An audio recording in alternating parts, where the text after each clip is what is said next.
বৈষম্যহীন বাংলাদেশ গঠনের স্বপ্ন দিন দিন নস্যাৎ হচ্ছে দাবি করে ময়মনসিংহে অবস্থান কর্মসূচি, সমাবেশ ও বিক্ষোভ মিছিল করা হয়েছে। অভ্যুত্থান নস্যাৎকারীদের বিরুদ্ধে জুলাই অভ্যুত্থানকারী ছাত্র জনতার ব্যানারে ৬ জুলাই বেলা ১২টায় নগরীর টাউন হল মোড়ে এই কর্মসূচি পালন করা হয়। এর মাধ্যমে রাজনৈতিক ও ব্যক্তিগত ফায়দা হাসিলের জন্য অভ্যুত্থানের প্ল্যাটফর্মকে ব্যবহার করা হচ্ছে বলে দাবি করা হয়।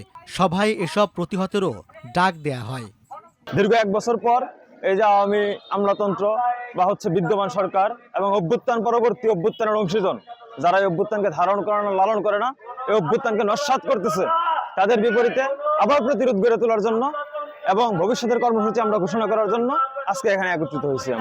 আমরা দাবি করছি যে এখানে জুলাই গণ আন্দোলনের যে আহত যারা হয়েছে তাদেরকে সুচিকিৎসা দিতে হবে, তাদেরকে পুনর্বাসন করতে হবে এবং এর সাথে যে এই যে গণ অভ্যুত্থানে যে গণহত্যা হয়েছে সেই গণহত্যার যে বিচারটা সংগঠিত করতে হবে এবং যারা যে এই অভ্যুত্থানকে ব্যবহার করে নিজেদের ব্যক্তি স্বার্থ, রাজনৈতিক স্বার্থকে হাসিল করার জন্য বিভিন্ন ধরনের ফায়দা হাসিল করছে তাদের ব্যাপারেও এই যে আরেকটা যে ফ্যাসিজম, আরেকটা যে রেজিম তৈরি হচ্ছে সেটারও প্রতিহত করার যে ডাক সেটা আমরা আসলে দিয়ে যাই।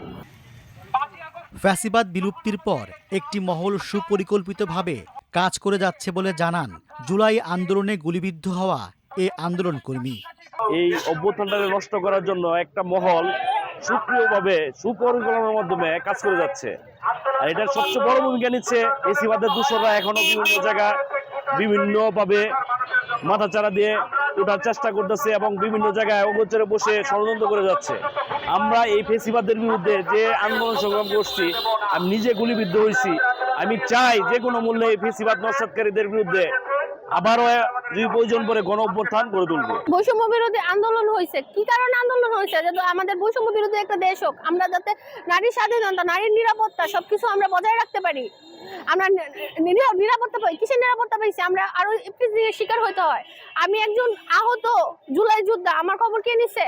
আজ পর্যন্ত আমার খবর নিছে না। 1 বছর ধরে পায়ের ইনফেকশনে ভুগতেছি, কেউ তো আমার খবর নিছে না। যারা আমাদের সাথে ছিল তারা নিজেদের মতো তারা নিজেরাই স্বৈরাচার হয়ে গেছে।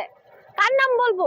জুলাই বিপ্লবের নাম ধরে অনেক মুখোশধারী ব্যক্তি আছে যারা জুলাইকে অপব্যবহার করতেছে। যে জুলাইয়ের নাম ধরে আমরা জুলাইকে আগত করে জুলাইকে বুকে ধারণ করে চলি।